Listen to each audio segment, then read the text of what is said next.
here with Coach Lucas, who had a fantastic day in sports gambling yesterday. It was a great day indeed yesterday in the sports gambling world. You want to tell people how much you won, or you want to keep that private? We can keep that private. But I'll just say I just hit on He's essentially. retiring. That's what he's going to say. No, I didn't win that much. I wish. But trust me, if I won that much, there'd be signs right now. But um, the I pretty much just All Star Saturday just put in a random bet for winners for All Star Saturday's events, and then I did a random pretty much player prop for college basketball in it. They both hit. So Well, I'm excited for you. I appreciate it, buddy. Thank you. Um, that goes to show don't be quitters and just keep gambling. All right, people. Totally a joke. Gamble responsibly. Yeah, gamble responsible. Mm. All right. So, as we mentioned last week, so obviously no more NFL. This is prime basketball time. But we do have a little. We're going to talk a little bit about Travis Hunter. He's moved into a full-time cornerback role. Doing part-time receiver, which we'll get into it, but we kind of both agree that he should have been doing that in the first place. We're going to talk about the NFL QB matchmaker segment. So that segment, Lucas is going to go through, and I guess you're going to pick your best We're fitting pretty team much for just going to each pick random teams that need a QB. quarterback and who I Yeah. think the best fits are. Yep. And then we'll get into some college basketball. We're going to talk about Darren Peterson, who is about as a bipolar player as Kentucky basketball is as a whole. And then this general college basketball stuff, and then we'll talk about the awesome, amazing NBA All-Star Weekend that people love to watch. So, and if you didn't know, that was sarcasm. Yeah. Yeah. So let's start with Mr. Travis Hunter. So I said we said this during the draft process. Like, listen, like Yeah. I'm never gonna tell you if you truly believe you could play both positions, go for it. Is it smart? No.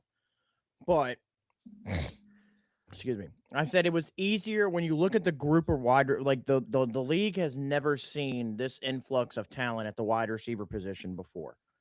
So, and just in terms of if you're trying to be the best, and when I say best, right, I mean like a collection, like an actual like before we've A always group. had like there's always been a like 5 or 10 that have been really good. The rest of them have just been kind of Yeah. meh. Now there's arguments for 15, 20 receivers to be some of the best receivers in the NFL. So, Yeah. but so it was easier for Travis Hunter, if you're just trying to come in and say you're the best at said position, it was easier for him to come in and do it at corner than it would be for him to do it at wide receiver just because there's too many talented wide receivers. Now, you can make the argument and go, well, if there's so many talented wide receivers, then how could he be a great corner? He's always been a good corner. Yeah. Like, so it's easier for him to come and master a corner position and maybe just be in a couple trick play type situations on offense, where he could be explosive for a play or two. And that's what he should have been doing the whole time, we thought. He didn't. He decided he wanted to do both this year. And I think I I don't think they're going to be willing to admit it, but the injury that put him out for the whole year had a lot to do with how much stress he's putting on his body at a professional level now on both sides of the ball.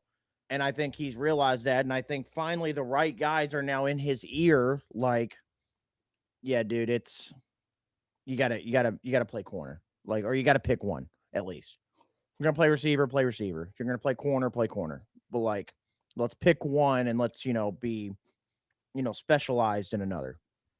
And smart, not just smart, just in terms of I think just in terms of he could be a better corner than wide receiver. It's just smart for him to pick corner because I think that's his natural position. his natural position has been corner. His instincts of as a corner are some of the best we've ever seen. And it's because he plays receiver is why he can be so good at corner. Yep. So he could basically run your route for you. So I think this is in the long run going to benefit not only Travis Hunter, this is really going to benefit Jacksonville because now your defense instantly gets a little bit better with adding Travis Hunter to it. The defense was already very good last year or this past year. Now you're getting Travis Hunter to commit full time to the defensive side as a corner. Now you have a playmaker at the corner position where now if he gets his hands on the ball on an interception, he's likely to take it back anytime he touches it. And then also I think it also helps the fact that the Jaguars traded for Jacoby Myers. You have Brian Thomas Jr. Parker Washington had a breakout year this year with Jacksonville. Brenton Strange as a tight end had a breakout year. I think Travis also kind of looked at the wide receiver room, the pass catching room, is like, there's not really enough targets to go my way as well.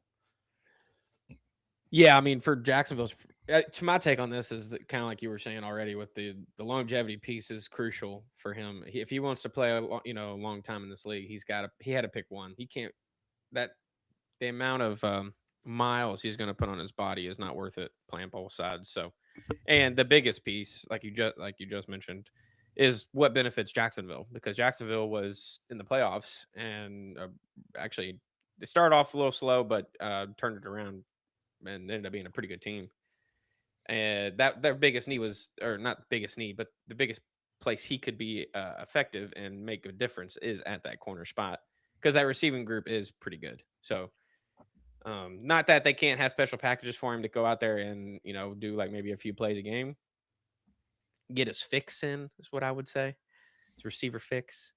But you're right. Yeah, I mean, having that playmaker on that side is a big deal. Because if he's anywhere close to getting a hand on a ball, he's probably going to pick it off, because he's going to have better. He's going to have probably I would say he would probably have the best hands of most corners in the league. So yeah, I mean, good for him. Jacksonville is a little scary from us both being Colts fans. The Jacksonville looks pretty good for the next foreseeable future. It's not a good look. And this is kind of like when we saw when Jacksonville got that number 1 pick over the Jets a year, and we were like, Trevor Lawrence is coming in. We were like, fuck, dude. Like, yeah, we were already like, it's already, tough enough as it is, trying to find our own quarterback. Now we got to face Trevor Lawrence for the next, foreseeable future. But then for a while there, you kind of looked at Trevor and you're like, all right, well, he's kind of just shit in the bed. Then here comes CJ Stroud, and then you're like, oh, fuck, here we go again. Now CJ's kind of shit in the bed. And then Trevor just all of a sudden picks it right back up. That's for me, that was coaching. Yeah. When you add Liam Cohen in there, we've seen Liam Cohen make quarterbacks. Yeah, I mean, Liam Cohen is really the only reason Will Levis has a job or got a spot in the NFL. I mean, right. So I think it's a match made in heaven. Trevor Lawrence is very talented. And when you add the coaching in there to be able to pull out the playmaking, yeah, I mean, it sucks for us as Colts fans. Although we were there last year, and we just have to, yeah, we were right there. We just fell off. So speaking of that, part of the reason why they fell off, let's talk about QB Matchmaker. So I have given Douglas a list of teams. He's going to read a team off the list. I'm going to tell you now I'm not saying that they are going to sign said quarterback, but if I was the general manager of this team, what would I do for my quarterback position going into next year? All right. Can I go random? Yeah, you can pick whatever. All right. Let's start with. Let's start with the Jets. All right. If I'm the Jets, I would try to call Arizona and make a trade for Kyler Murray. I think this is the lowest his value is going to be right now. So you probably don't have to come off. Your Jets have 2 first-round picks. You probably don't have to come off one of those first-round picks for him. You have 3 first-round picks next year. If you want to come off one of those from next year, you can. I know people will say, okay, well, why not just wait? The QB class is supposed to be stacked next year. Why not just wait? Well, low key, the QB class is supposed to be stacked this year too, and we saw how that panned out. So do you really want to take that chance of it, panning out potentially that way again? So I like that. I think you take Kyler Murray. You pair, the O line has finally kind of figured its way out in New York now. So the O line's not as big of an issue. So if you get somebody, Justin Fields showed you flashes last year. So if you get somebody that's maybe just a little bit better of a passer like Kyler Murray, who can also still scramble and do the other things that he does, and maybe just a change of scenery for him in general will be great for Kyler Murray. Now, the only thing I'd be worried about is just moving to cold weather in New York for Kyler. But and I think you got to get I think that if you get Kyler, this for sure puts Aaron Glenn, even though it's only his second year, on you got to get it this year or you're gone, and they'll get somebody in there offensive minded to kind of help out Kyler and push this New York team to that next level. Yeah, I like that. I mean, if I'm the Jets, I would take away all console gaming and PC gaming from Kyler Murray as well to make No sure Call he of stays Duty for you. focused. But no. Yeah, I think that's a great fit. I think the change of scenery like that is a good take.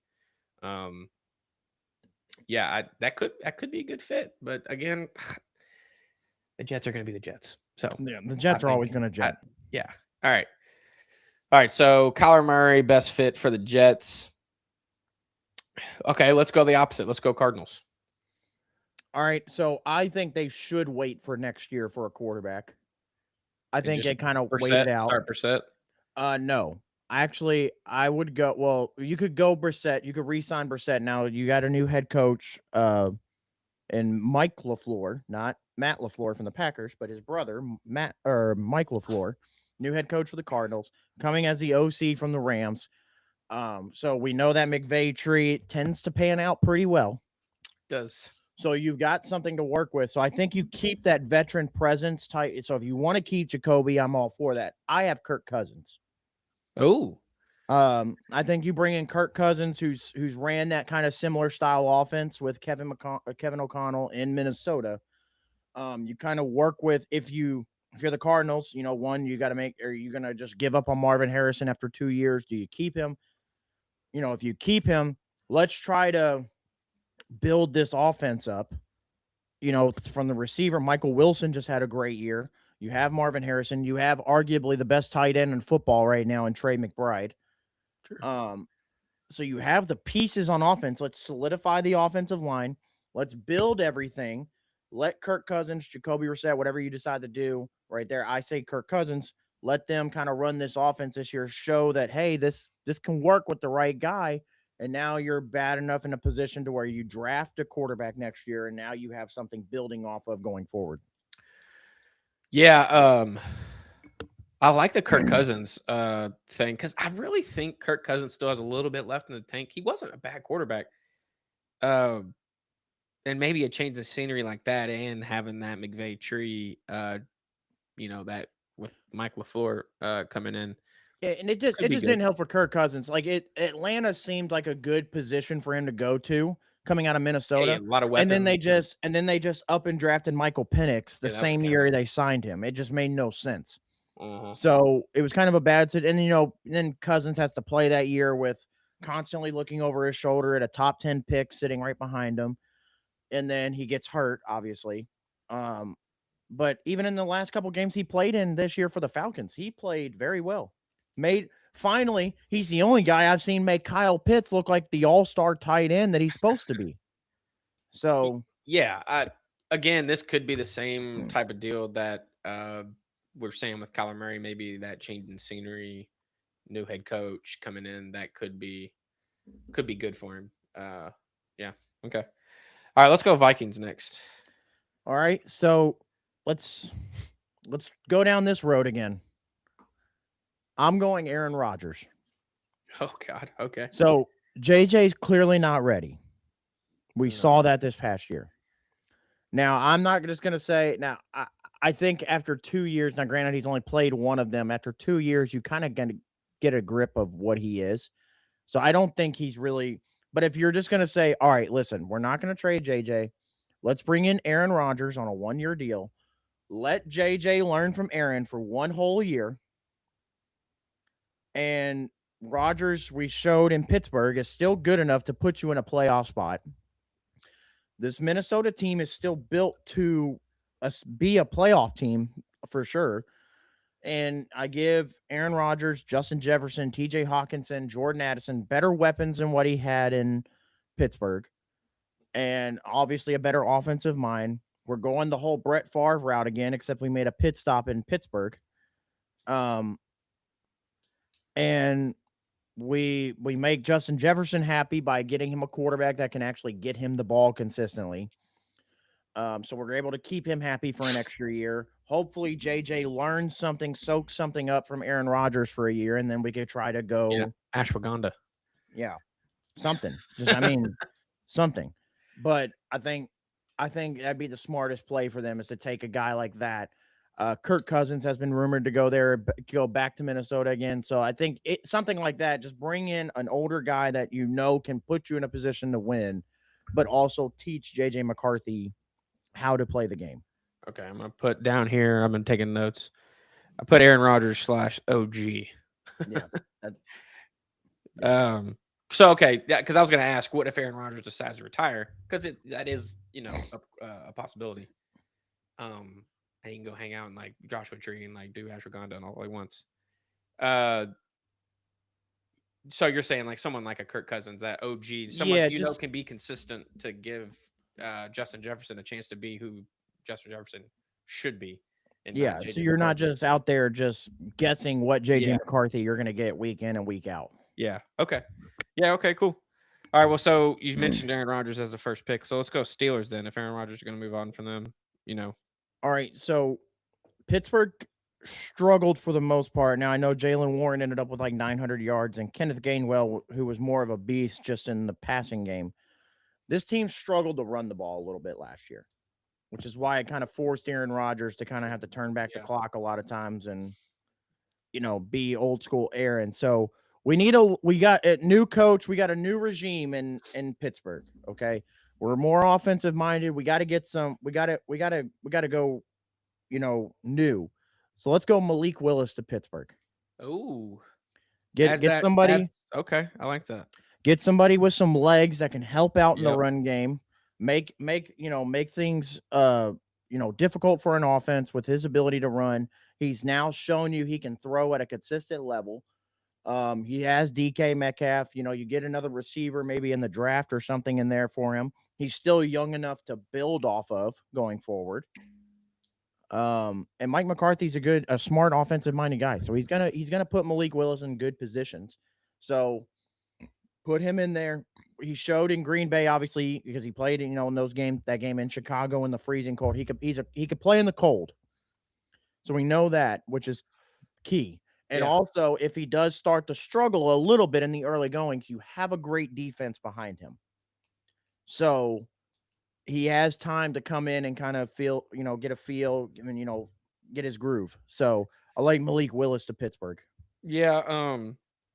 Is there not a chance, because I don't know the relationship with Mike McCarthy and Aaron Rodgers, but is there a chance that Aaron Rodgers still stays in Pittsburgh? There is, because that was the reason why Pittsburgh got McCarthy, was to try in hope of, keeping Aaron Rodgers. So there is a chance Rodgers could go back to Pittsburgh, but I also think if you opened that up and you gave Aaron Rodgers the Minnesota option where, hey, you have Jefferson, Addison, O'Connell, Hawkinson, and then, I think he would maybe think about that as well. And then which would obviously open the door for Pittsburgh to look for somebody else. Yeah. Okay. I got you. All right. And we saw what Pittsburgh looked like. Remember last year, Justin Fields, prior to injury, when they had that mobile QB, even with Mike Tomlin, it worked for a while. And so, it does open up a lot of things in your run game. So, yeah, I mean, Mike McCarthy, everywhere, I feel like everywhere he's been, he's had really good quarterbacks, so he knows what to do with them. If you get that up and comer like Malik Willis, from Favre to Rodgers to Dak, I mean, yeah, I mean, you got a chance to make Malik Willis maybe into something, because we saw, like you said, we saw flashes of it. So because he goes to Green Bay. He kind of did the Sam Darnold thing. He goes to Green Bay. He learns how to play the position, yeah. throwing mechanics and everything under LaFleur in Green Bay. And now he's breaks off. And, now what can we see? Can he actually put it together in a 17-game season? Yep. Okay. All right. So next, let's go Dolphins. Dolphins, I think Tua makes way too much money to get off of him. So I think you're stuck with him for a year. Yeah, I agree. There is a clause in his contract where you can opt out of it, where you don't lose as much money next year. So I think you're stuck with Tua throughout this year. And I think if you're Jeff Hafley now in the Dolphins, and also Tua's not bad. Let's get this out of the way. He's not bad. He's just very injury prone. Every time he gets hit, you kind of like he needs to wear a Guardian cap. So he's not bad. So he can win you games as of right now. But the problem Miami's going to run into later down the line is you're going to rock it out with Tua for another year because he makes way too much money. Nobody's going to want to take on that salary. He's going to be too good for you, as weird as that sounds, because he's going to put you in a position where you're not drafting high. And you kind of want to put yourself in a position where you're drafting high next year. So maybe this is a situation where we see Tua for the first couple weeks, and then they just decide, we're going to bench him, and Quinn Ewers is going to play the rest of the year, so we make sure we lose these games. So, but I think Tua is way too expensive for them to come off of, so I think, unfortunately, Miami's kind of stuck with Tua. Okay. Yeah, I mean, yeah, they're paying him so much freaking money. And, yeah, I mean, Miami still has a chance to be halfway decent, I feel like, but between Tua, if Tyreek Hill comes back and he's playing well, still have Jalen Waddle, you have Devon A-Chain, like you have pieces. I mean, offensively, they have pieces. But also, how do they look now without Mike McDaniel there? Well, we'll see. Maybe, again, this is all about, I know we've already said this a few times, but maybe that change in scenery is good for Tua. What was needed. Yeah, I mean, I really think they need to get to it in Guardian cap, though. So, yeah, they got to do something. Like, it's not even like it. Like, you don't even give him an option. You got to put it on. Like, yeah, that needs to be in his next contract if he wants to keep playing. Okay. All right. I'll give you dealer's choice here. You want to go Colts? You want to go with Browns? I don't care. All right, let's go Browns. I want to do Colts last. All right, I think the Browns, no shocker here. I think the Browns should rock it out with Shedeur. Okay. Listen, I say what you want about the, the attention he brings or whatever. Shedeur did show you flashes last year of being good. And I think if you give him not necessarily the keys to the city, but if you give him full confidence in saying, this is your team, like, we're rocking with you, there's going to be no QB battle. I mean, if you want to have a QB battle, that's fine. I'm not saying no, competition is always good. But for the most part, this is your job to lose. You're the starter. This is your job to lose. If you lose it in the offseason, it's on you. And I think you rock it out with Shedeur. I think the team has his back, where the guys in the locker room want Shedeur. So that's always a plus. You got a new offensive mind and Todd Monken coming in, and as your head coach, who can maybe help Shedeur take that next leap. Browns have 2 first-round picks. I think those 2 first-round picks have to be spent on one an offensive tackle and then one a wide receiver. And get those things in with Monken, a new offensive system that maybe could benefit Shedeur. I think you have to roll Shedeur out. I think you got to give him a full season and see, do we truly have something that can be something here, or do we just draft a new quarterback next year? Because unfortunately, after Mendoza, there's not a quarterback worth taking high in the draft this year. So I would not waste it on like the 20, whatever it is, the 24th pick or whatever they had their second pick on, like Ty Simpson. I wouldn't do it. Roll out Shedeur, and he's either going to be good enough to put you in a position to go, okay, we can build off this next year, or he's going to be bad enough to where you go, all right, Arch Manning it is. So, okay, yeah. Yeah. I feel like the Browns are, again, this is kind of like the Jets. I think they're always going to be the Browns, but they're kind of in like that wait and see game because, I mean, like you said, Shador did show flashes of can be good. But he was out there playing with. It seemed like he was out there playing like I don't really give a fuck because I was a 4 string quarterback. Now you're just going to put me Yeah, in and see he what was playing happens. out there like he had nothing to lose at that point because you really don't. Brown Which, season was over, you know. yeah, but this can go one of two ways. Next season, yeah, okay, you say, all right, it's your team.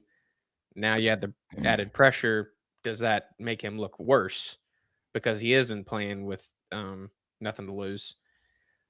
Or does it say, okay, now I got to lock in, get my shit together, and start, taking this serious? Unfortunately, we don't know until you But roll him out that's, there. that's the whole point I was making. It's a wait and see game. They're in that. Let's see what happens with Shador, and yeah, I guess next year's class is going to be a little more. A little I more get a little QB more. heavy. Yeah, it's going to be better. So Now, listen, if you're the Browns, you want to bring in somebody like if you can bring in, I wouldn't say Kirk Cousins because I think if you bring in a Kirk Cousins, you're liable to start him. But if you bring in like let's just say guys that are known back like a Jacoby Brissett, if he comes back to he Cleveland, could probably or start. like a Marcus Mariota, where you go, these guys are here to help you. This is still your job to lose, but this is just our backup plan as a just in case. Yeah, kind of like the like I said for the Vikings, kind of like that OG type role where you can have him mentor Shador a little bit, but say this is your team. Like he's here to help. If you do go down or something, he can come in and still win us maybe some games, but more of a mentoring type role. Yes. Yeah, I like that. Okay, all right. So last but not least, our team, the Colts. I feel like you have a hot take for this. A little bit. I got a feeling the Colts aren't going to re-sign Daniel Jones. Ooh, really? I just have because I here's feel like it would why. already been done. Yeah. One, I feel like it would already be done. Yeah. Two, the problem with quarterbacks and Achilles injuries, we don't have a whole lot of data that backs whether they come back strong enough or not. ACLs, yes, but not Achilles. ACLs, we have a lot of data. Achilles, there hasn't been a whole lot of those in quarterbacks up until recently. Aaron Rodgers had one the year with the Jets. Now, obviously, he came back and was fine last year, but obviously, it also took out a lot of his mobility in the what made him special. So, I think the Colts look into that, and I'm not saying that this is. I'm not saying for me, I would just give up on Daniel, but I got a feeling they are. I think they're just not going to take the risk of signing him to that $33 million a year, and then him not being the same ever again. So they just franchise tag him or something? I think maybe they franchise tag him this year, see how he looks coming out of the injury, post rehab and everything, and then try to make a decision. But I think there is a play that they can make that would still keep the Colts in contention. And yeah, I understand the whole, okay, well, let's just roll Riley Leonard out there and see what we got. Okay. Yeah, you could do that. You could roll out the idea of saying, hey, we still have Anthony Richardson. Let's try that out again. Oh, God. Or I'm going to go down the typical Colts tree, but it's a little bit better, I think. I think you re-sign Derek Carr for a year. Oh, God. I don't know about that. So I think Derek Carr has a lot of good football still in him. I think, yes, he is older, but I think he retired a little too early. I think the Saints were not a good situation for him to go to. No O-line, no, outside of Olave, no good receivers. You have a deteriorating Alvin Kamara. I think there's still good football in the right situation with the right coach and the right offense for Derek Carr. And I think this goes back to the same thing. Like we talked about this a couple weeks ago. We said, what about rolling out the idea of Aaron Rodgers in Indianapolis for a year? I mean, yeah. So I think this is the same thing. Let's roll out Derek Carr for a year.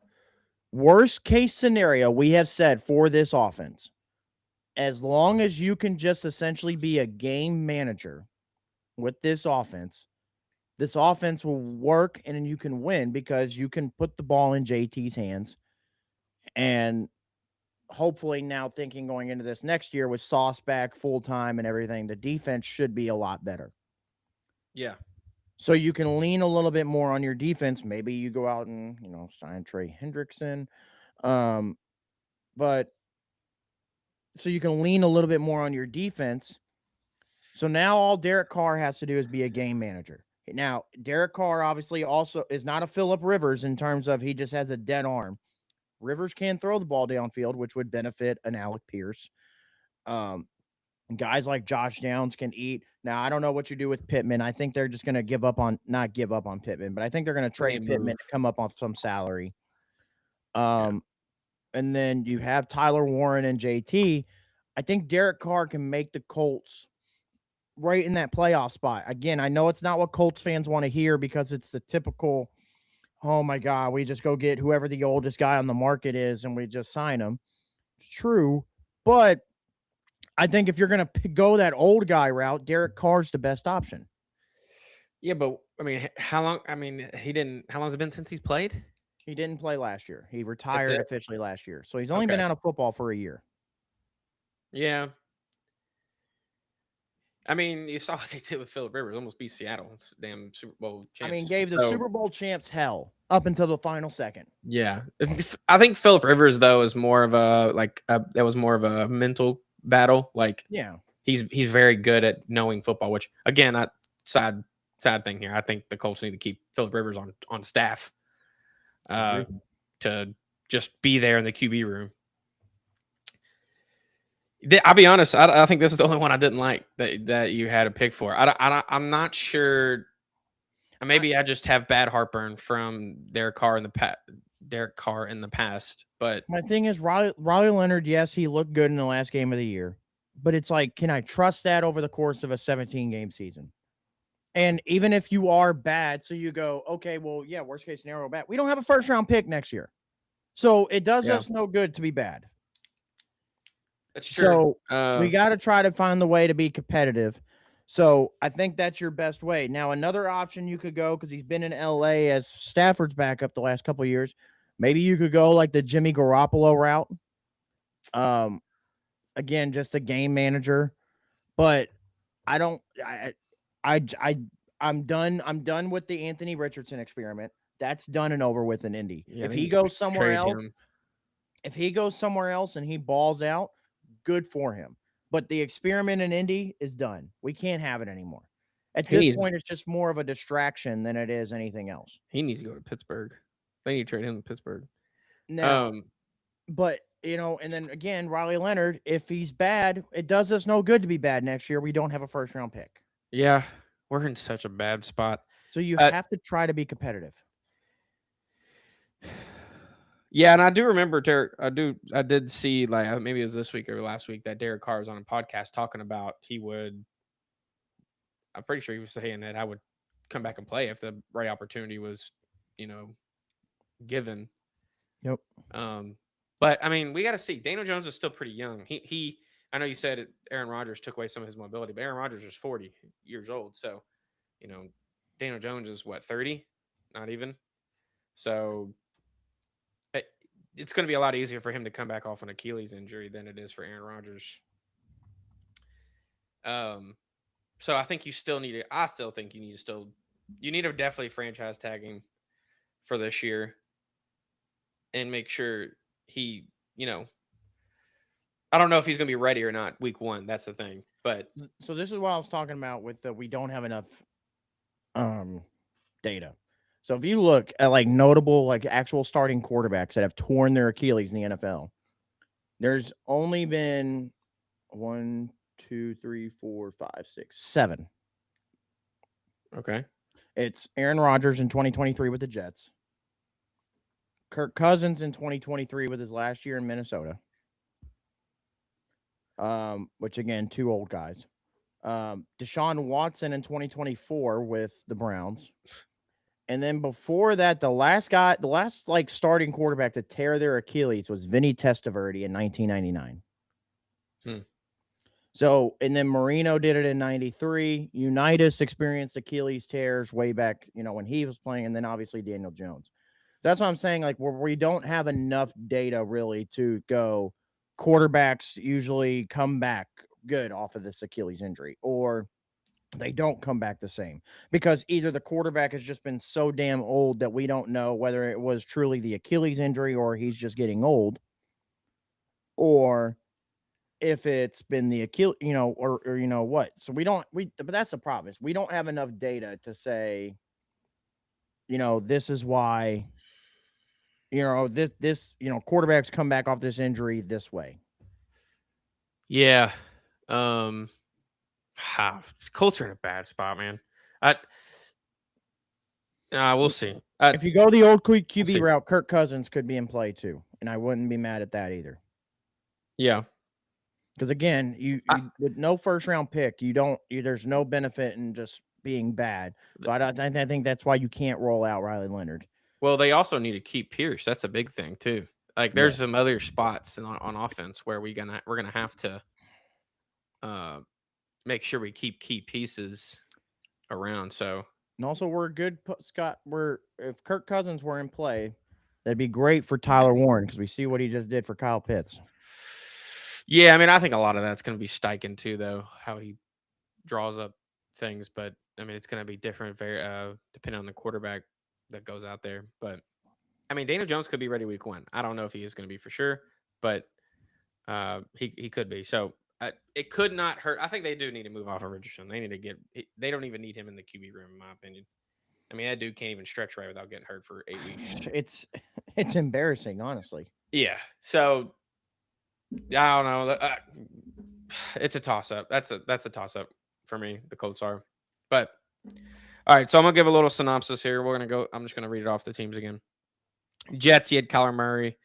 Cardinals, Kirk Cousins. I need to wait a year. Vikings, we got Aaron Rodgers or another OG. Steelers, Malik Willis. Dolphins, Tua is too expensive to move off of.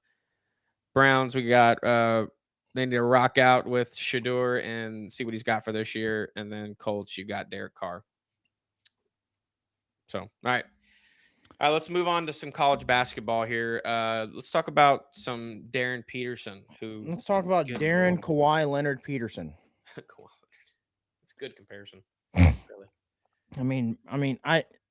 I don't understand what's going on with him. So, allegedly, so I'm going to read the text that I sent you, and this was off of, and this when I sent you this about Darren Peterson, this was off of somebody was at the Kansas game, sitting behind the Kansas bench, but it was like the scores table, but like next to the Kansas, where somebody was sending a text about what was going on with Darren Peterson.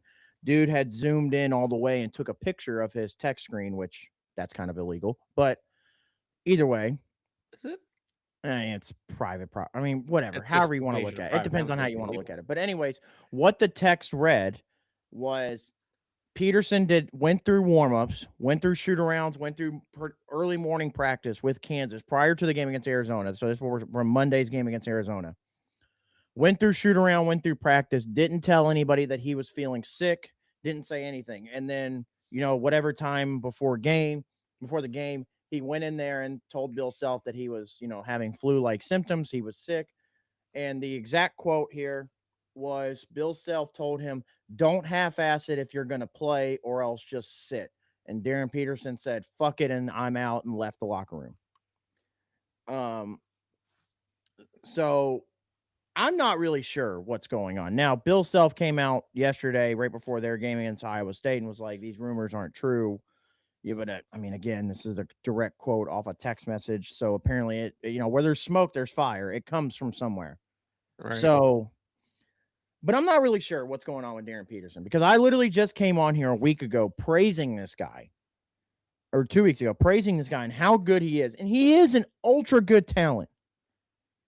But I mean, my goodness. I mean, you're doing Kawhi Leonard stuff at the college game. Like, if I'm an NBA team, I look at this, and this is severely hurting draft stock, in my opinion, because do you really want to start dealing with this shit at the next level? And not only that, as a rookie, Like, it's one thing to Right. do it with an established player like Kawhi. Like, later down the road, he starts doing you're just like, all right, he's just so good at the NBA level that we just learned to put up with it. You know, but as a rookie coming in, there's no way I would deal with that, especially if I'm a team like Indiana that has if they have a top 3 pick that's pretty much an already established team that only really had a down year just because Halliburton's out, and they're going to be ready to compete again for a finals, with this top 3 pick and then Halliburton coming back. I'm not dealing with a Darren Peterson saga at that point. If you're one of those people like kind of like me where you're kind of now on the, well, I'd said Darren Peterson was best player in class. Now I'm on the fence because of all this Peterson stuff. But if you're one of those teams that are like, I don't, it's 50-50 on AJ Debinca and Darren Peterson. This would push me over to the AJ Debinca side of things. Yeah. Because at least AJ's playing. AJ looks like he loves basketball. Darren Peterson doesn't look like he loves basketball. I'm a big Cam Boozer fan too, though. I like Cam Boozer. Well, yeah, which is fine. But I was just saying, like, if you're, but it also depends on the team too. Yeah, but I'm saying, like, he just doesn't look like he likes basketball, and I'm not really sure what's going on. Now, kind of segueing a little bit into the college basketball part of this, even without Darren Peterson, Kansas upset number 1 Arizona Monday night.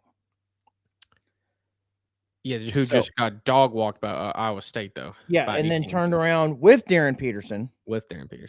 And got absolutely demolished at Iowa State. Yeah. So Arizona lost again, too, to Texas Tech. Right, in overtime. Yeah. Arizona obviously is going to be fine, but dropping 2 in a row. Big 12 is a tough conference, though. They're the best conference in basketball. When we read off their schedule last week, we knew that there was no way that they were going to go undefeated throughout this. Yeah. Like, it's just a tough gauntlet to go through. But yeah, Darren Peters, kind of cutting off the Darren Peterson stuff. I agree with Bill Self. Don't half-ass it. If you're gonna play. If you're gonna come in and do this, I'm gonna play a half and then sit. I can't do that as a coach because I have to know what I have going into a game. So either if you play, I need you to play, and you're gonna play the full game. If you're not, just sit. Yeah, I mean, I know there's probably some frustration on both sides, the coaching staff and on Peterson's side, because if he's really dealing with muscle cramps like that, which we all know if you've played any sports, dealing with muscle cramps is not fun. But he's probably frustrated. He comes back, he's like, all right, I'm feeling good, but now I got flu-like symptoms. I don't feel like I'm going to try and play, but I don't know. He's probably giving coach a warning. Like, I don't know how much wind I'm going to have. And that's just ultimately coach Self, if that's true. It's telling him just, basically just sit. I can't have you play half-ass. But I think Peterson's going to be fine. I think they'll figure it out. He didn't really play that well against Iowa State. I guess no one did on Kansas, but he only had 10 points. But he's got to be that guy. If you're going to be out there, they got to run the offense through him. Yeah. I mean, I don't know. We'll see. I mean, Kansas could be on hopefully they figure it out, but the Big 12 is so good, and there's so many, and the conference is so good. So, in the next 7-game stretch, they could lose a lot. If we're gonna dig in deep into the Darren Peterson cramp situation, let's remember one thing. So when Paolo Banchero was at Duke and Mike Krzyzewski's last year, Paolo Banchero was kind of having the same issue where he was kind of cramping up a lot. And they found out that it was a sweat condition that he had where he was an extreme heavy sweater, like during game. Like he just, right. And so every time he played, he was losing 7 pounds because of how much he sweat. Yeah. So they put him on this like specific, obviously like water, like it's like different types of like, like water and stuff like to help out. And it helped out and he was able to get through it. If Darren Peterson is truly having cramps, because at this point, I really just don't know at this point. I don't know if it's just he has cramps or if he's using it as an excuse. But if he does, this is something I would look into. Maybe this is a condition, maybe not necessarily that. Maybe you have a condition that causes you to cramp up like this. Oh, And, there is. I'm sure there is. so you need to figure it out now, though, before it becomes an even bigger issue at the pro level. Yeah. So, but all right, moving on to college basketball. So going through some of the top games since Monday, we recorded on Monday, last week.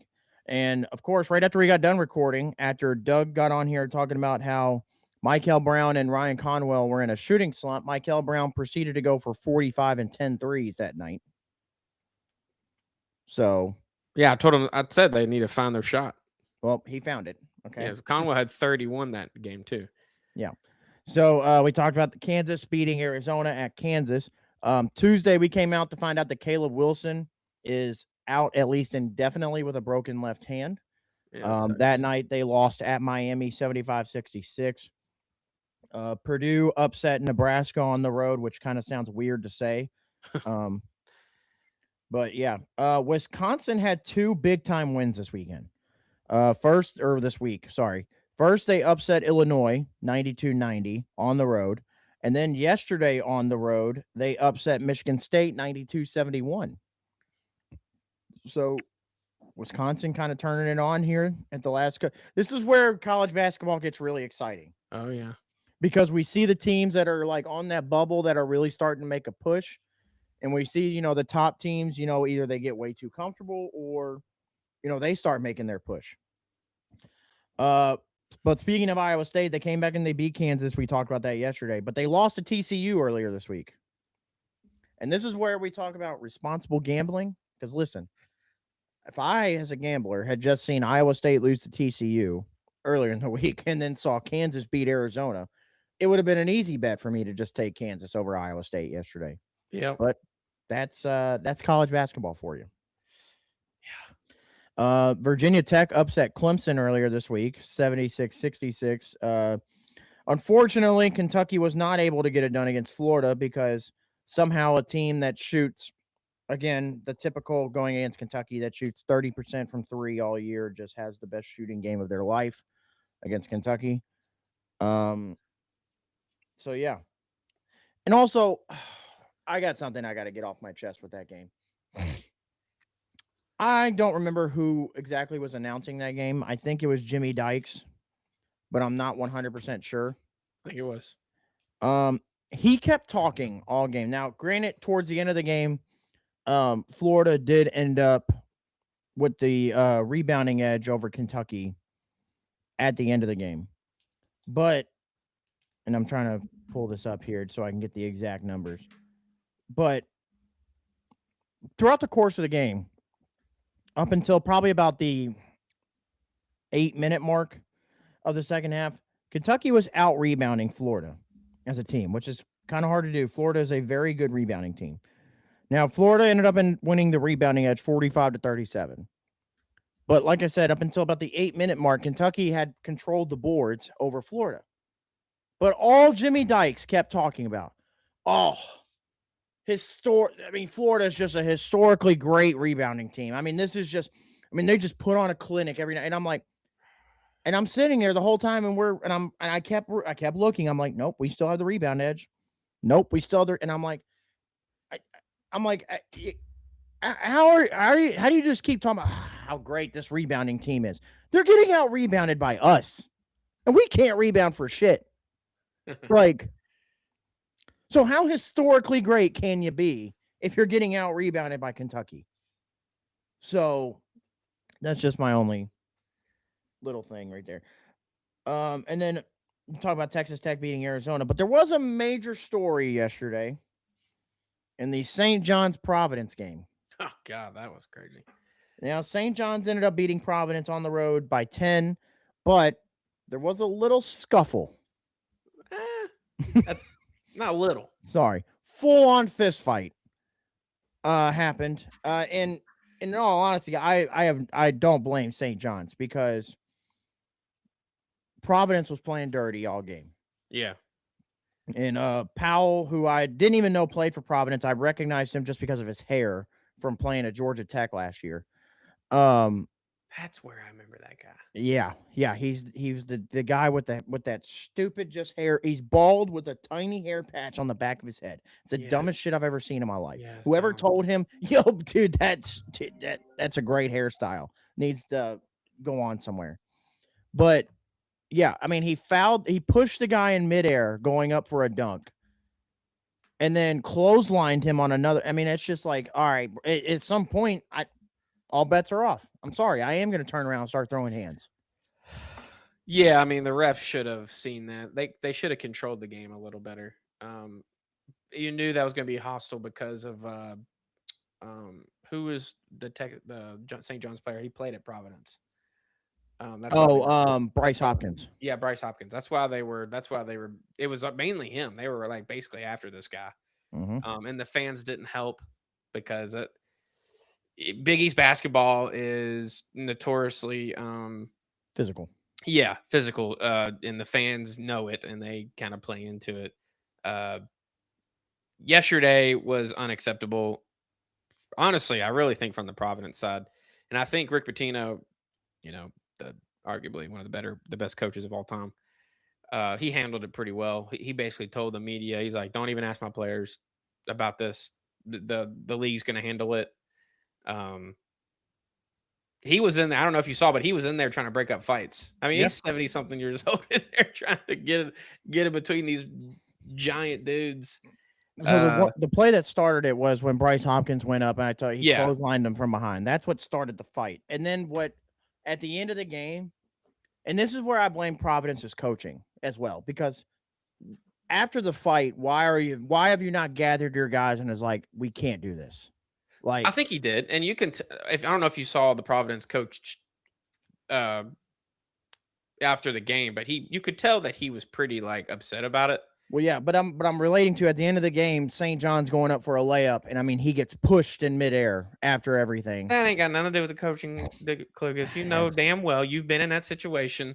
You're like, fuck this guy. I got another free shot. Come on now, you've been in that situation. I just don't like it. I think that I know it's horrible. That says more about coaching than anything else. The discipline, that's why Providence isn't good. That's why Providence isn't good. Yeah, I just think that goes towards more that your team is just undisciplined. But as soon as you get to that hostile environment like that, all bets are off. You'd have a hard time controlling your players in general. When it's heat of the moment, people don't listen to anybody. So, but it shouldn't happen. There's going to be a bunch of suspensions for it. It led to a 7-player ejection. Yeah. I mean, I get it. I mean, is it good TV? Good content? Absolutely. It's fun to watch. If I'm fans of Providence, that's why they were loving it. I mean, they basically were watching a hockey match. But yeah, I mean, it's not good for college basketball though.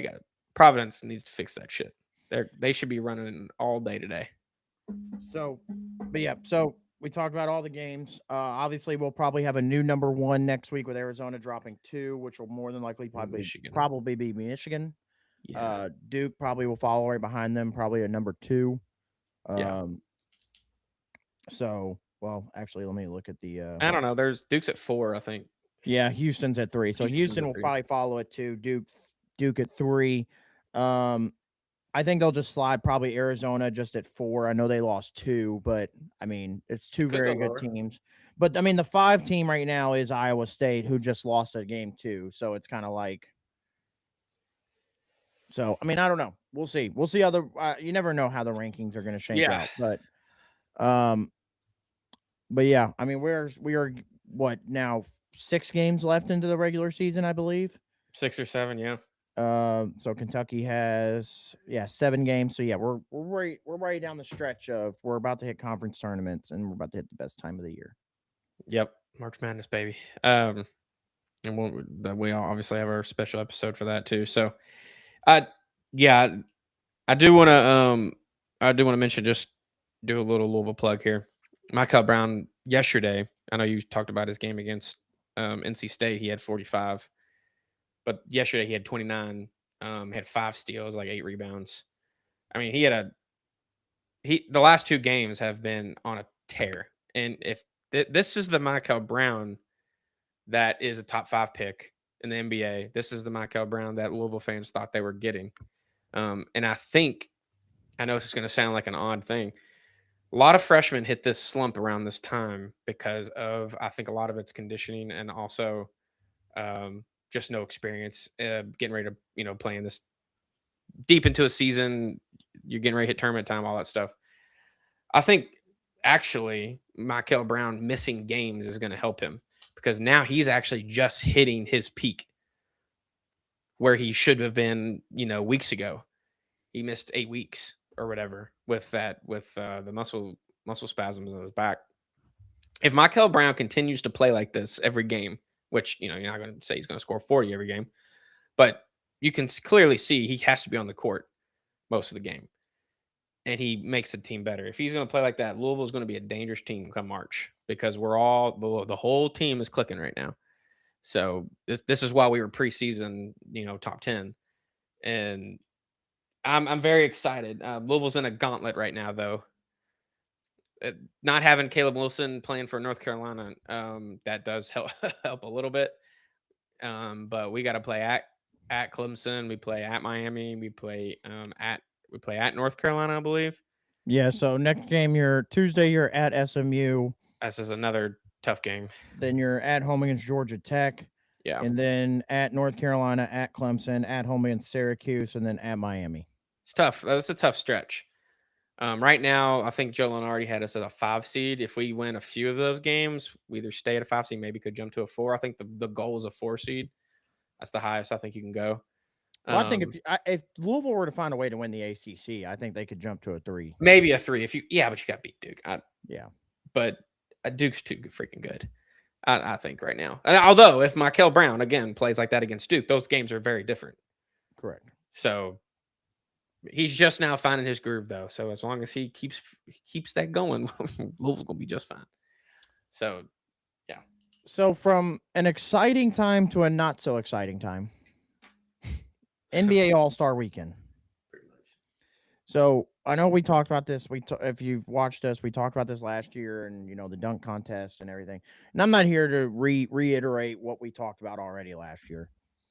I will say once again, the 3-point shootout was the most exciting thing about yesterday. And I did watch All-Star Weekend from start to finish yesterday, actually.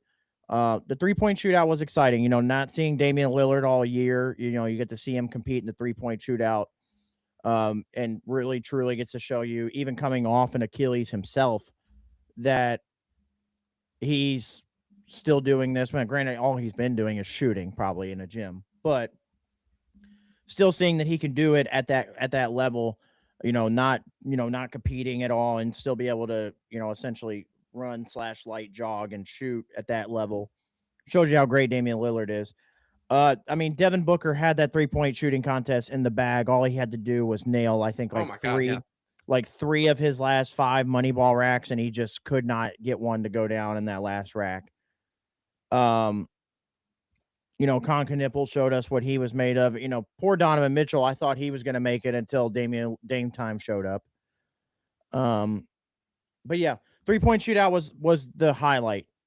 Dunk contest sucked. It's just such a bad product. I don't know. You got to find a way to replace it. And I'm still going to go back to this. You got to have we got to incorporate some kind of one-on-one tournament or something. Make something exciting. But I will say, because yesterday it did bring a little bit of excitement to the crowd. I got into it a little bit. This Shooting Stars competition, I think you could do something with that. Yeah, I did. I thought that was okay. It's if you don't know, it's what is it? Is it 8 spots? I think it is that you have to shoot from.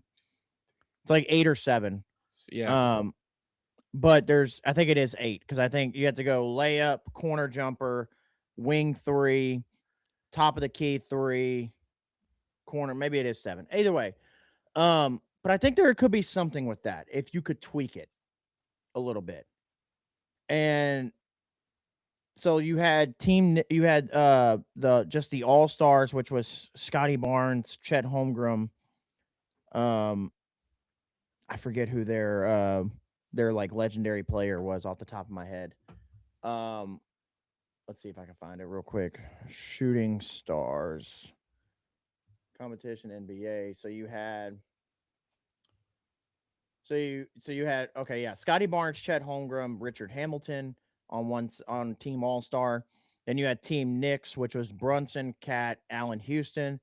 Team Cameron, which was Jalen Johnson, Con Knipple, Corey Maggette, which was an all Duke team essentially. And then Team Harper, Dylan Harper, Ron Harper Sr. Let's talk about Team Cameron. Because I think that's where we could kind of what if we turned the shooting stars into like a college thing?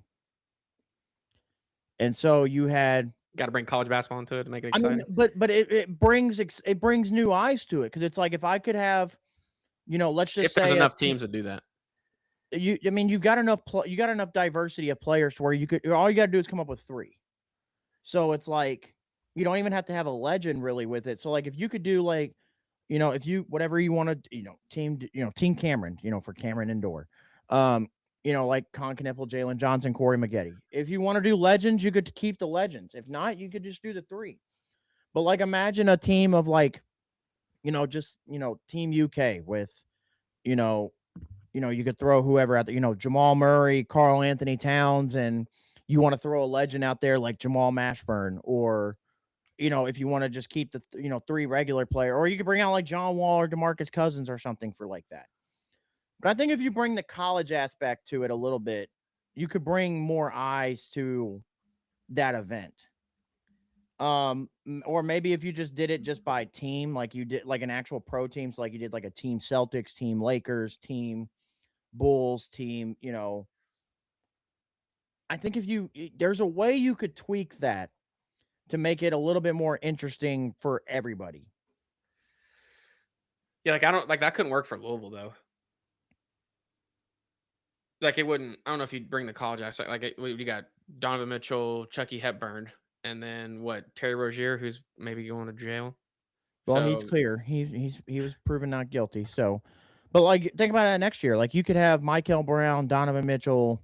next year, maybe, yeah. That next year. Right now, like this year, it wouldn't have worked. I don't Well, think. no, but I'm just saying, like you don't. But I see what you're You're saying. not. I see You're what not you're saying. bringing in like 15 teams, but like you bring in like 5 teams, and you just say, okay, well, we have a team Carolina, team Duke, team Kansas, team Kentucky. It just bring it. I think there's a way you could tweak that in that. There could. Not maybe not, you don't have to go the college route. Like I said, if you wanted to go like all-time Lakers, where you could go, all right, we have Shaq, Magic, Shaq shooting shots. I mean, but it's entertaining. Yeah, I mean, Like, he would brick everything. But it's just like you could do something like that where I think you could tweak that and make that event specifically a little bit more entertaining for everybody. Like where it brings in a lot of different eyes. People are like, if, take like the Bulls, for instance, they don't have an all-star. So it's like, oh, but Team Bulls is competing in the, maybe now I have a reason to watch it. I also think when you go back to the dunk contest portion, I think you got to go back and I think there's got to be regulations against who can come in, because at this point I think it's just whoever accepts the invite. But I think there's got to be like some kind of stipulation to it. Like you've had to have played this many minutes. You've had to have had this many dunks throughout the course of the season up until this point. I think if you do that, you get more people that, we've actually seen in the dunk contest that would make it a little bit more interesting. I have a foolproof way for people to watch this dunk contest again. They need to do NBA versus non-NBA players.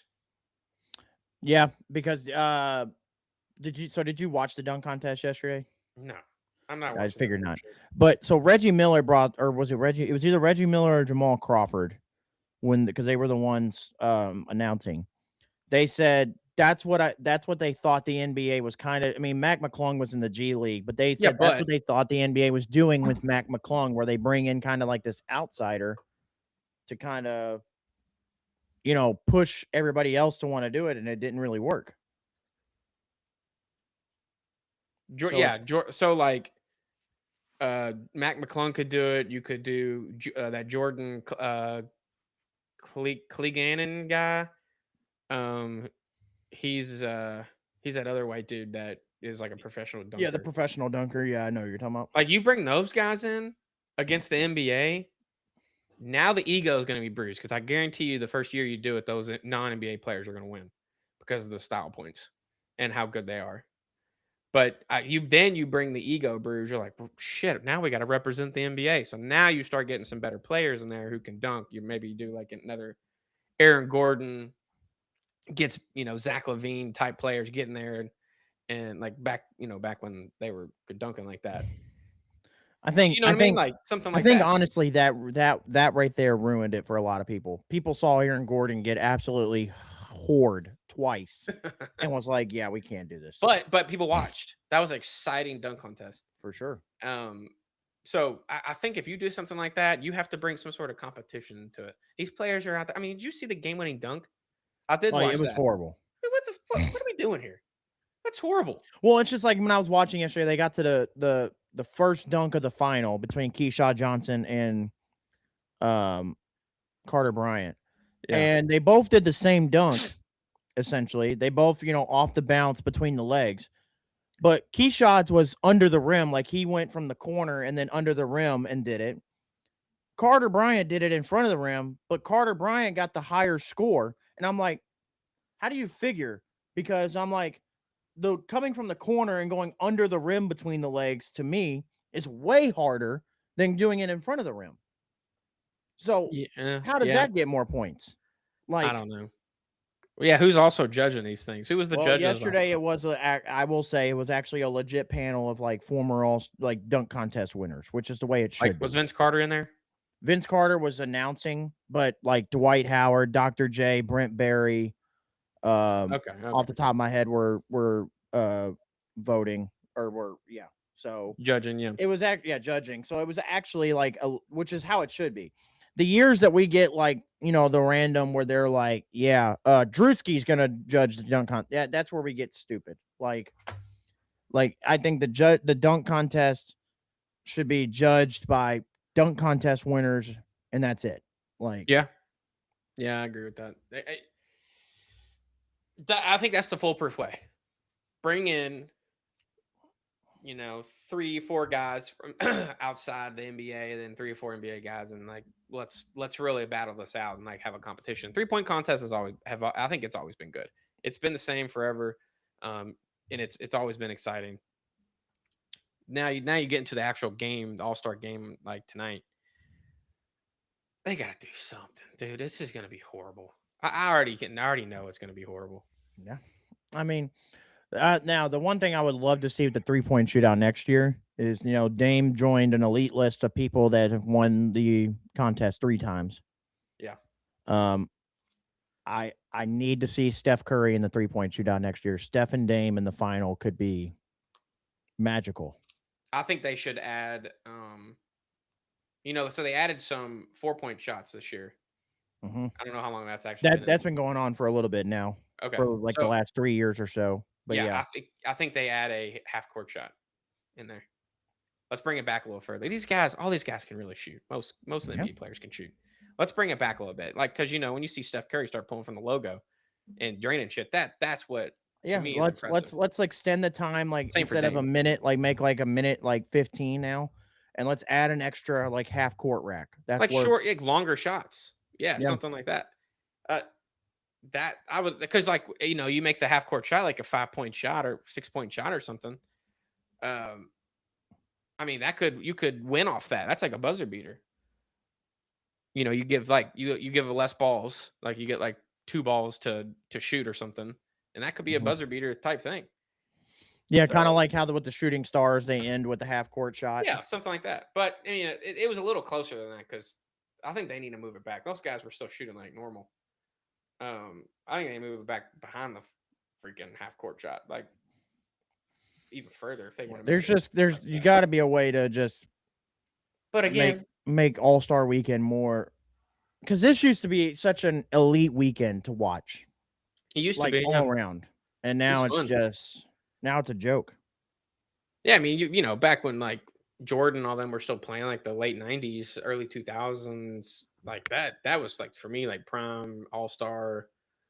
Well, Well, even All-Star still time. growing up, like even with the Kobe's Yeah, and with Kobe and LeBrons LeBron and all them. like, Sure. but it's like really like around like that 2014 mark.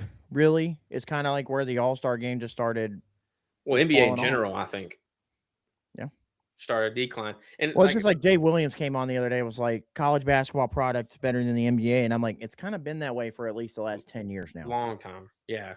Like But I think this goes to show who's the front office in the NBA is clearly not. They don't know what the fuck they're doing. Adam Silver needs to be replaced. That's my thing. I think you need to bring a new leader in here and get somebody in here who's going to make the NBA more exciting, who's going to actually make changes, because it seems like they're being too safe with the changes. The NBA is clearly on a decline, and I'm sure they see numbers on it. Yeah. So, I mean, get somebody in here who's going to make some smart decisions for this shit. Just let LeBron run the league after he retires. Okay, just let him do that. He don't want to do that. He's going to be in Mexico somewhere. He's going to be in Vegas owning a team. Maybe him and Brady.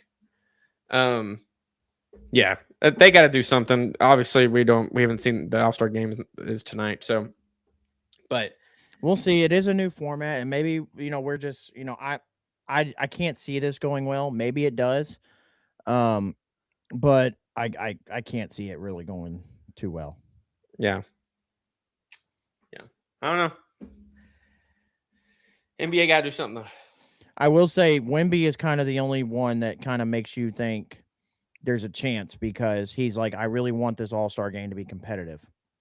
And I'm telling you, once they start playing hard, they're all. I think it's just going to take that one of Wemby and somebody of just saying, of just like scoring. And then even if you're not like, Wemby's not really a talker, but if you really want to get this All-Star game going, if I dunk on somebody, I'm turning around and like, pushing, talking something, going down court, like, you can't fuck with me, something like that. And get the juices flowing. Because now you start doing that. Now egos start getting into it. And it's like, all right, bro, you ain't gonna do that to me. Like, well, the defense is the key. Everybody's gonna score. The defensive piece is the key. As soon as someone starts playing hard defense on somebody, you get a hard foul in there or something. That's when people are like, oh, we're playing like this now. Yeah. That to me is like where Wemby could, or an Ant could go out there and get this going. But we'll see. We'll see how it goes. I'll probably watch tonight. The other shit I'm gonna really watch to see how it goes. But yeah, we'll see. All right, guys. We'll have a new format next year, I'm sure. Yeah, I'm sure. All right, yeah, guys, this does it for this episode of Worth the Crowd. Obviously, if you liked it, like, comment, subscribe, and we'll see you guys in the next one.